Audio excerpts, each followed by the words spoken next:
हर रोज एक नई कहानी देखने के लिए चैनल को सब्सक्राइब करें और बेल आइकन दबाना ना भूलें। कुंती देवी अपनी बहू चित्रा से बोलती है, अरे बहू, करवा चौथ आ रहा है तो अपने मायके वाले को बोल देना कि हमारे यहाँ करवा चौथ पे सास को महंगी साड़ी दी जाती है। मगर माँ जी, वो तो बेटी के लिए आता है, सास के लिए कब से आने लगा? अरे भाई, हमारे में तो ऐसा ही होता है और जो रिवाज है उसे तो करना ही पड़ेगा ना। माँ जी, हमारे यहाँ तो कोई ऐसा रिवाज नहीं है। हाँ तो अब तू ससुराल की है, मायके की नहीं। जो हमारे यहाँ होता है वही तुझे करना पड़ेगा। चित्रा अपने मायके में फोन करके बोल देती है और कुछ दिन बाद में चित्रा का भाई उसके और उसकी सास के लिए साड़ियाँ और मिठाइयों के साथ साथ पूजा का सामान लेकर आता है।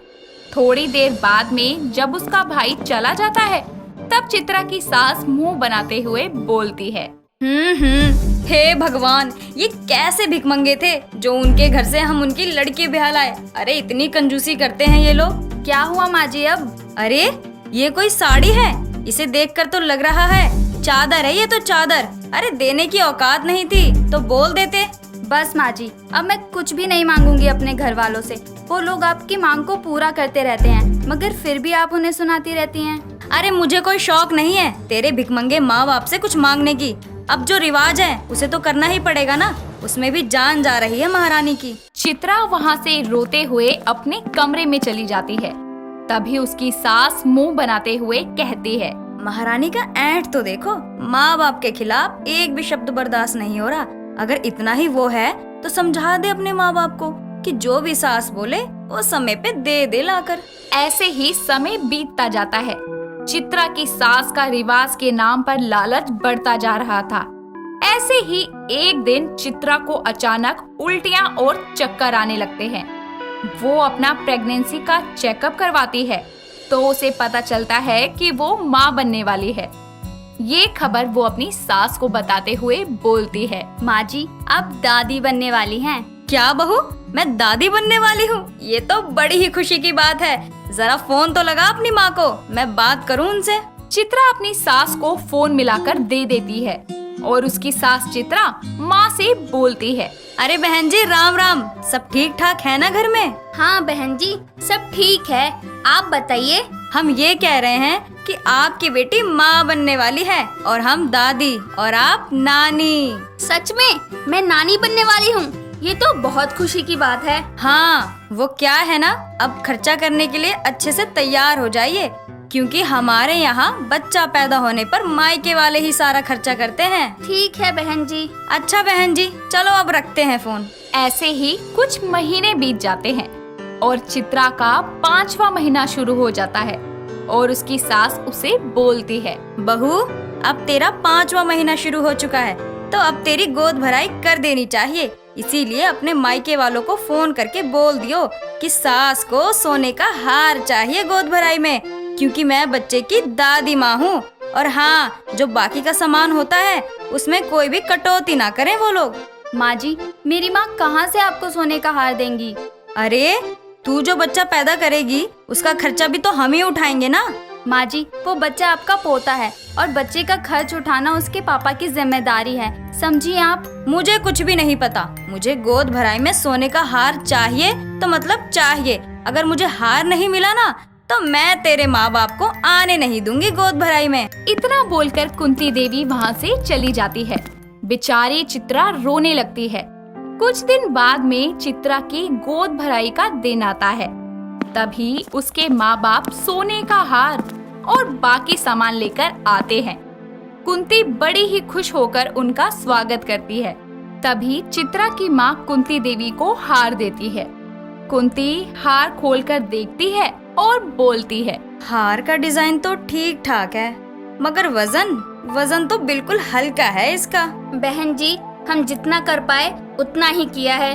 बाकी फिर भी कोई भूल चूक हो गई हो तो माफ कर देना। हाँ हाँ ठीक है। चित्रा ये सब देख रही होती है और मन ही मन में बोलती है, बस माँ जी, बहुत हो गया आपका। आपका लालच तो दिन प्रतिदिन बढ़ता ही जा रहा है। अब मैं आपको आपकी ही भाषा में समझाऊंगी। ऐसे ही बड़ी खुशी के साथ में चित्रा की गोद भराई सेलिब्रेट की जाती है।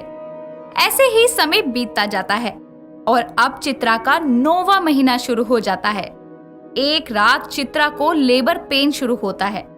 कुंती और उसका बेटा उसे हॉस्पिटल लेके जाते हैं, जहां चित्रा बड़े ही प्यारे से बेटे को जन्म देती है।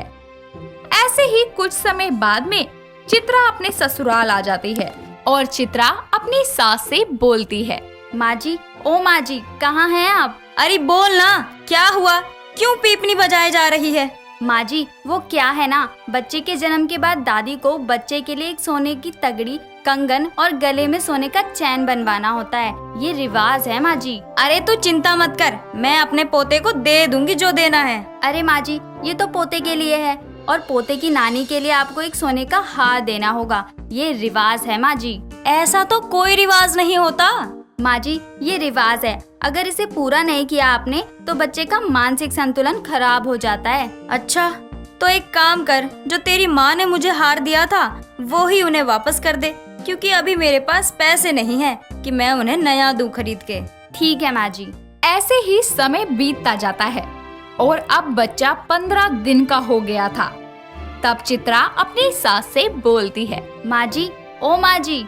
अरे बोल ना, क्या हुआ? माँ जी, वो क्या है ना, रिवाज है कि बच्चा जब 15 दिन का हो जाता है तब दादी बच्चे की माँ को कुछ जेवर और पैसे देती है दान करने के लिए। अरे कैसे कैसे रिवाज हैं ये? अब माँ जी, ये तो बड़े बूढ़े ही बना कर गए हैं, हमको तो बस निभाना है। अगर ये नहीं किया तो अपशगुन हो जाता है और मुझे बहुत डर लगता है माँ जी। ठीक है बहू, मैं कुछ पैसे और जेवर दे दूंगी, तू दान कर आइयो। सास बहू को कुछ पैसे और जेवर दे देती है और शाम को चित्रा चुपके से वही पैसे अपनी माँ को दे देती है। ऐसे ही कुछ दिन बाद में चित्रा फिर से अपनी सास से बोलती है, माँ जी, ओ माँ जी। क्या है, बोल। माँ जी, एक और रिवाज है। देख बहू, मैं ना अब तंग आ चुकी हूँ तेरी ये रोज रोज के फालतू के रिवाज से। अब मैं 1 रुपया नहीं दूंगी, समझी तू? माँ जी, अब पता लगा कि मुझे कैसा लगता था जब आप आए दिन कभी ये रिवाज कभी वो रिवाज। अरे हद कर दी थी आपने। बहू तू सही कह रही है। जब इंसान उस चीज को खुद झेलता है ना, तभी उसे एहसास होता है। हाँ माँ जी, बस आपको यही समझाना था कि लालच से कुछ नहीं होता, जो होता है खुद के पैसों से होता है। किसी के देने से या किसी का लेने से कब तक गुजारा कर लेंगे हम। बहू की ये बात सुनकर सास को बहुत शर्मिंदगी महसूस होती है और वो शर्म से अपनी बहू से नजरें तक नहीं मिला पाती, जिसके बाद वो अपनी बहू से हाथ जोड़कर माफी मांगती है और इसी के साथ साथ वो अपनी बहू की माँ को कॉल करके उनसे भी माफी मांगती है, जिसके बाद भी अब से सास लालच करना छोड़ देती है और उसके पास में जो है जितना है उसी में अपनी जिंदगी गुजारना सीख लेती है। कनक एक बहुत ही प्यारी और समझदार लड़की थी, लेकिन उसमें सिर्फ एक कमी थी कि एक एक्सीडेंट के चलते उसको चोट लगने की वजह से उसकी एक आंख खराब हो चुकी थी, जिस वजह से उसकी लेफ्ट साइड की आंखों की पुतली घूमती नहीं थी। ऐसे में वो जब भी किसी से बात किया करती तो लोग उससे डर जाया करते थे। एक दिन वो अपनी फ्रेंड दीप्ति को कॉल करके उससे बोलती है, यार मुझे तेरी जरूरत है, तो जहाँ पर भी है ना मेरे घर आ जा अभी। यार मैं अब भी तो नहीं आ सकती, पर तू बता क्या काम है। यार तुझे मेरी आंखों की दिक्कत के बारे में तो पता ही है ना। यार मैं किसी से भी बात करती हूँ ना तो लोग मुझसे डर के भाग जाते हैं। ठीक है, तुम मुझे बीकानेर वाली शॉप पर मिल, ठीक 5 बजे। कनक फोन काट देती है और अपना फोन चलाने लगती है। उसमें सर्च करती है कि ऐसी आंखों का क्या करना चाहिए। तभी उसे नकली लेंस के बारे में पता चलता है, जिसे लगाने से आंखें खूबसूरत भी दिखती है और नेचुरल भी लगती हैं। और ये देखकर कनक खुद से बोलती है, हाँ ये आइडिया अच्छा है, इससे मेरी ये वाली आँख कवर भी हो जाएगी और किसी को पता भी नहीं चलेगा। कुछ देर के बाद कनक अपने घर से गोगल्स लगाकर निकलती है और बीकानेर की शॉप पर जाकर दीप्ति का इंतजार करती है। लेकिन तभी वहाँ पर दीप्ति आ जाती है और उससे बोलती है, चल मेरे साथ, मैंने तेरे लिए कुछ सोचा है। अरे पर मुझे बता तो सही कि हम कहाँ जा रहे हैं। और यार मैंने भी कुछ सोचा है। अरे तू बस मेरे साथ साथ चल। ओके। ऐसा कहकर दीप्ति उसे मॉल में ले जाती है, साथ ही उसे लेंसेज दिखाती है और लेंस के कलर चूज करती है, जिसमें वो देखती है कि वहाँ पर तरह तरह के लेंसेज हैं जैसे कि blue, green, pink, purple, grey, अलग अलग तरह के। दीप्ति उसके लिए कुछ लेंसेज खरीद लेती है और उसके बाद दोनों वापस घर लौटती हैं। तभी कनक बोलती है, ओए पागल, मैंने भी यही सोचा था कि मैं लेंस लगा लूं। और देख, तूने मुझे लेंस की शॉपिंग भी करवा दी। अब ये बता कि इसे आँखों में लगाना सेफ तो है ना? कोई साइड इफेक्ट तो नहीं है इसका? अरे हाँ, बताती हूँ। देख, इसे लगाने के बाद आँख के पास मत जाइयो। और हाँ, हल्की सी खुजली हो तो आँखों को रब मत करियो। और हाँ, लेंस लगाने के बाद हल्की सी इरिटेशन होगी, तू घबराइयो मत। चल अपने रूम में, मैं तुझे बताती हूँ कैसे लगाते हैं। इतना बोलकर दोनों अपने कमरे में चली जाती हैं और दीप्ति कनक को लेंस लगाना सिखा देती है। और वैसे वो खुद से लेंस मिरर में देखकर लगा लेती है, जिसके बाद वो दीप्ति को दिखाते हुए कहती है, देख, मेरी आंखें कितनी प्यारी लग रही हैं। हाँ यार, अब कोई लड़का तेरे से दूर नहीं भागेगा और ना ही कोई और। आज तेरे न्यू लेंस में सेल्फी लेते हैं। हाँ हाँ, ले ले ले ले, क्यों नहीं। और उससे पहले ना थैंक यू कि तूने मेरे बारे में इतना सोचा। चल ना, इसमें थैंक्स वाली कोई बात नहीं है। दोस्त काम नहीं आएगा तो कौन आएगा। तभी कनक की मम्मी रामा वहाँ आ जाती है और कनक अपनी माँ को अपने लेंस वाली आंखें दिखाती है। अरे वाह मेरी बच्ची, कितनी सुंदर लग रही है। तेरी आंखें तो पहले से भी ज्यादा अच्छी हो गई हैं। हाँ मम्मी, मुझे भी अच्छे लग रहे हैं। और अभी मैंने हल्के पिंक कलर के लेंस लगाए हैं। आपको पता है, मैं 3 तरीके के और लेंस खरीद कर लाई हूँ। अच्छा, अब तो मैं तेरे लिए लड़के ढूंढना शुरू करूँगी। अरे मम्मी, इतने भी क्या जल्दी है, आराम से ढूंढ देना। वक्त बीतता जाता है। कनक ऐसे ही एक दिन अपनी एक ड्रेस को एक्सचेंज करवाने के लिए मॉल जाती है, लेकिन मॉल का स्टाफ उसे इनकार कर देता है। तभी वहाँ पर डैशिंग सा लड़का राघव गुजर रहा होता है। कनक की फाइट देखकर वो वहीं पर रुक जाता है और उसके पास जाकर बोलता है, क्या हुआ? आप इन मैडम की ड्रेस चेंज क्यों नहीं कर रहे? जी देखिए ना, मैं इन्हें कब से कह रही हूँ कि चेंज कर ले, लेकिन ये है कि मेरी बात मान ही नहीं रहे हैं। बताओ, इतना बड़ा मॉल होने का क्या फायदा है अगर कस्टमर की एक छोटी सी प्रॉब्लम भी सॉल्व ना हो तो? और मैं ये ड्रेस लास्ट वीक ही तो लेकर गई हूँ। बताओ, तब भी चेंज नहीं कर रहे। बिल भी है मेरे पास। हे स्टाफ बॉय, ये मैडम इतनी देर से कुछ कह रही है, चेंज करते हो या मैं अपने दोस्त को बुलाऊं?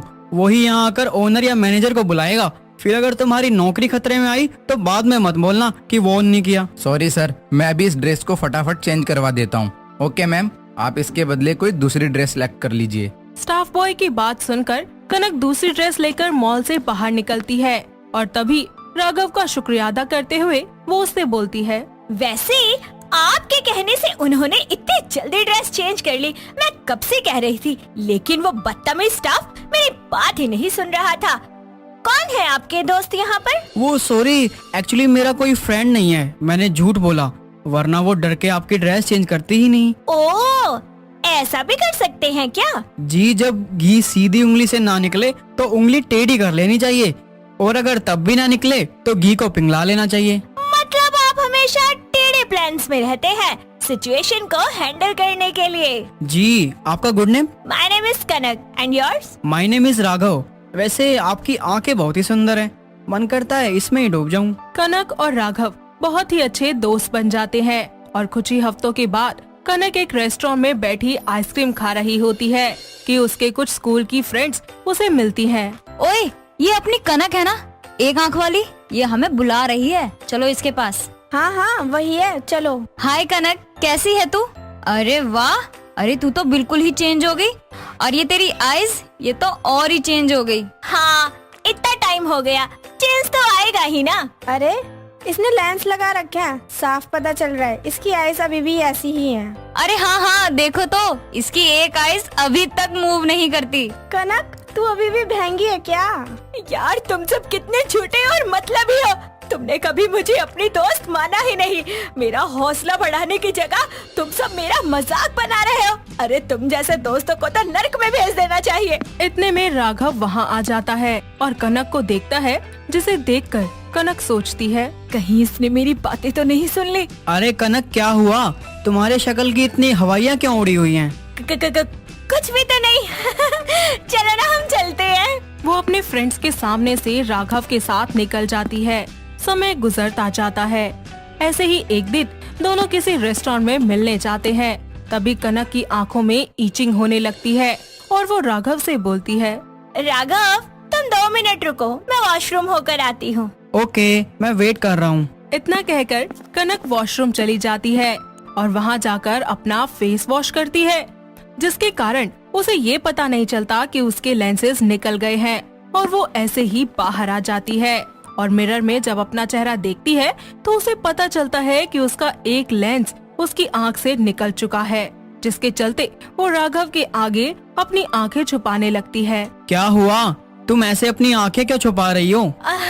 कुछ नहीं, वो मेरी आँख में ना कुछ चला गया। मुझे सब पता चल गया है कनक, मुझसे मत छुपाओ। मैं जानता हूँ तुमने लेंस लगा रखे हैं, या ये बोलूं कि मैंने उस दिन सारी बातें सुन ली थी। तो तुमने मुझे बताया क्यों नहीं? इसलिए क्योंकि तुम्हें पता चलता कि मुझे पहले से ही पता है तो तुम्हें अच्छा नहीं लगता।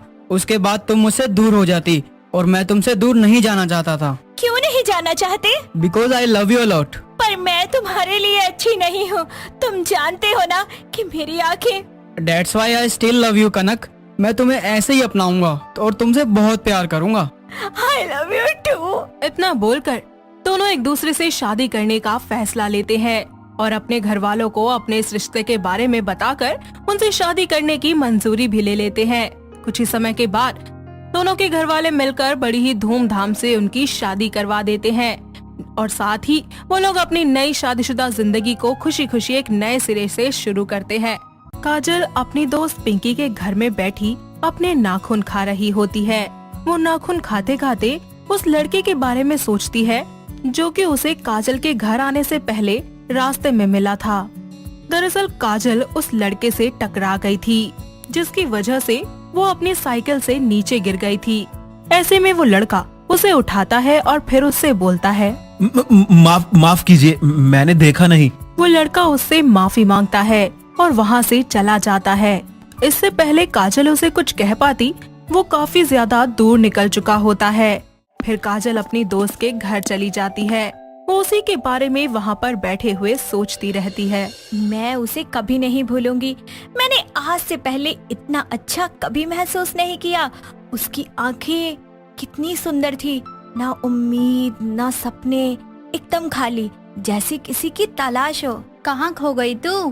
काजल अपने ख्यालों में इतनी ज्यादा खोई हुई थी कि उसे पिंकी की आवाज तक नहीं सुनाई दे रही थी। फिर पिंकी उसे अचानक से हिलाते हुए बोलती है, ओ बहन, कहाँ ध्यान है तेरा? इतनी आवाजें दी तुझे, एक बार भी पलट कर जवाब नहीं दिया तूने। सॉरी यार, वो मैं कुछ सोच रही थी। कुछ सोच रही थी या किसी के बारे में सोच रही थी? एक्चुअली हाँ यार, जब मैं यहाँ आ रही थी ना तो मेरी एक लड़के से टक्कर हो गई थी। अच्छा, फिर क्या हुआ? कुछ भी नहीं हुआ यार, उसने मुझे उठाया, सॉरी बोला और चला गया। मैं उसे कुछ बोल ही नहीं पाई। अच्छा, वैसे वो दिखता कैसा था? क्या बताऊँ यार, ऐसा लड़का मैंने आज तक नहीं देखा। उसकी आंखें, ओए होए होए होए, बता नहीं सकती कितनी सुंदर है। चल कोई नहीं, किस्मत में मिलना लिखा होगा तो दोबारा मिल ही जाएगा। सही कह रही है तू। वैसे ये सब छोड़, ये बता तूने खाने में क्या बनाया है? अबे तू कोई मेहमान थोड़ी ना है जो तेरे लिए अलग से पकवान बनाऊं। फिर भी बता तो सही। यार मैंने ऐसे कुछ खास तो बनाया नहीं है। हाँ, खिचड़ी बनाई है, खाएगी? खिचड़ी? यार वो भी कोई खाने की चीज है। चल बाहर चलते हैं कुछ खाने। पैसे तू देगी? अच्छा ठीक है। इसके बाद वो दोनों एक अच्छे से कैफे में चली जाती है। वहाँ जाकर वो लोग खाना ऑर्डर करती है और ऑर्डर देने के बाद काजल पिंकी से कहती है, पिंकी तू यहीं रुक, मैं अभी आती हूँ। लेकिन तू जा कहाँ रही है? यार आकर बताती हूँ, रुक ना। काजल कैफे से बाहर जाकर किसी को ढूंढने लगती है, लेकिन उसे कोई नहीं मिलता और फिर वो सोचती है, मुझे पक्का यकीन है मैंने उसे ही देखा था। मेरी आंखें धोखा नहीं खा सकती। इस सब के बाद पिंकी भी बाहर आ जाती है और काजल से बोलती है, क्या हुआ तुझे? क्या देख रही है? कुछ नहीं यार, चल अंदर चलते हैं। चल आजा। इसके बाद वो दोनों कैफे में खाना पीना करती हैं और फिर अपने अपने घर लौट जाती हैं। जैसे ही काजल घर पहुंचने वाली होती है, उसे ऐसा महसूस होता है कि कोई उसका बहुत देर से पीछा कर रहा है। काजल थोड़ी डर जाती है। वो जैसे ही पलटकर देखती है तो वहाँ पर कोई भी नहीं होता। उसकी सांस में सांस आती है। फिर वो जल्दी से अपने घर दौड़कर चली जाती है। इस सब में वो इतना ज्यादा घबरा जाती है कि डर के मारे वो अपने सारे नाखून खा जाती है। वो अपनी दोस्त पिंकी को फोन करती है। हाँ, क्या हुआ? कुछ नहीं यार, तू बता, तू घर पहुंच गई क्या? हाँ, मैं तो पहुंच गई। तू नहीं पहुंची क्या? बस अभी अभी पहुंची हूँ। इतनी लेट? अरे यार क्या बताऊँ, तुझे पता है जब मैं घर आ रही थी ना तो मुझे लगा कि कोई मेरा पीछा कर रहा है, और मैंने जैसे ही पीछे मुड़कर देखा तो वहाँ कोई था ही नहीं। अरे तुझे वहम हुआ होगा। हाँ शायद तो सही बोल रही है। काजल पूरी रात इस सब को लेकर ही परेशान रहती है। इसके कारण वो ठीक से सो भी नहीं पाती। जैसे ही कोई हलचल या आवाज सुनती वो तभी उठ खड़ी होती। अगले सुबह काजल पार्क में मॉर्निंग वॉक करने के लिए जाती है ताकि उसका मन थोड़ा सा फ्रेश हो जाए, वो इन सब चीजों के बारे में ना सोच सके। वो पार्क के चक्कर लगाना शुरू करती है। वो पार्क के 3 चक्कर लगा चुकी थी, जिसके कारण अब उसे थकान होने लगी थी। चौथे चक्कर को लगाने की ना तो अब उसमें ताकत बची थी और ना ही हिम्मत। साथ ही वो उसी जगह पर लौटने की मुशक्कत कर रही थी जहाँ से उसने दौड़ना शुरू किया था। जैसे ही वो वहाँ पहुँचने वाली होती है उससे एक लड़का टकरा जाता है, जिसकी वजह से वो नीचे गिर जाती है। वो इससे पहले उसे कुछ कहती, वो लड़का उसे उठाता है और माफी मांगकर चला जाता है। साथ ही वो लड़का कोई और नहीं बल्कि वही होता है जिससे वो कल सुबह भी टकराई थी। काजल फिर से उसे कुछ नहीं कह पाती, बस उसे देखती ही रह जाती है और वो उसके पीछे जाना चाहती थी, लेकिन इतनी थकी हुई थी कि वो उसके पीछे जा भी नहीं पा रही थी। ऐसे में वो वहीं पर ही खड़ी होकर सोचती है, क्या यार काजल, वो लड़का फिर से तेरे करीब आया और तूने उसे कुछ कहा ही नहीं। उसे जब कुछ भी समझ नहीं आता तो वो पिंकी के घर चली जाती है। गेट खोल। क्या हुआ? अरे पहले गेट खोल ना। अच्छा रुक, मैं आती हूँ। पिंकी जैसे ही दरवाजा खोलती है काजल उसके गले लग जाती है और रोने लगती है। काजल को रोता हुआ देखकर पिंकी उससे पूछती है, क्या हुआ तुझे? तू रो क्यों रही है? यार पता है, लोगों की किस्मत या तो खराब होती है या फिर अच्छी होती है, और मेरी तो दोनों ही नहीं है। हुआ क्या है? कुछ बताएगी भी?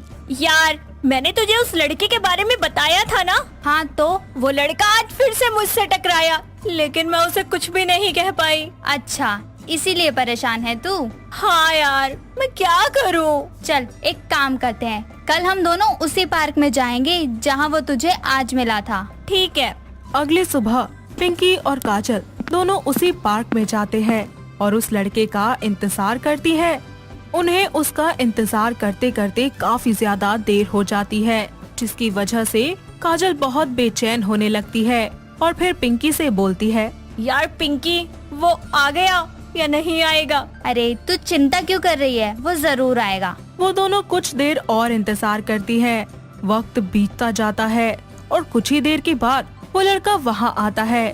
काजल के दिल की धड़कनें तेज होने लगती है, वो घबराने लगती है और वो इतनी ज्यादा घबरा जाती है कि वो वहाँ खड़े खड़े एक बार फिर से अपने नाखून खाना शुरू कर देती है। इतना ही नहीं, वो अपने नाखूनों के साथ पिंकी के नाखून भी खा जाती है और फिर पिंकी उससे बोलती है, तू पागल हो गई है क्या? ये क्या कर रही है?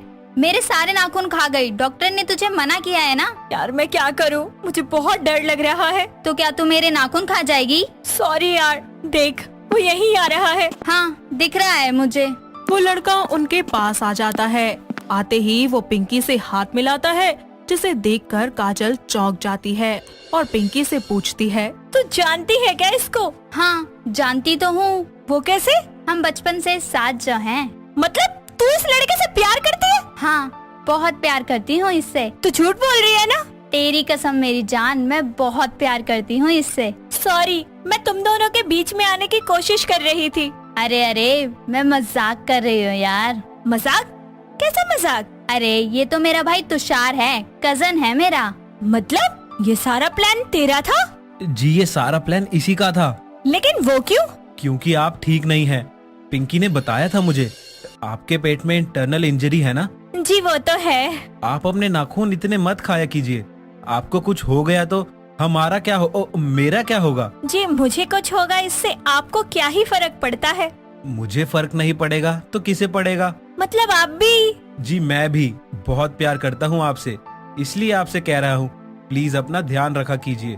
जी अब से तो मैं अपना, अपने नाखूनों का और आपका भी बहुत ख्याल रखूंगी। तो फाइनली पिंकी के प्लान के मुताबिक काजल तुषार से मिल ही जाती है, जिसके बाद तुषार हमेशा हमेशा के लिए उसकी नाखून खाने की आदत को भी छुड़वा देता है और उसके इंटरनल इन्फेक्शन का भी अच्छे से डॉक्टर के पास ठीक से ट्रीटमेंट करवाता है।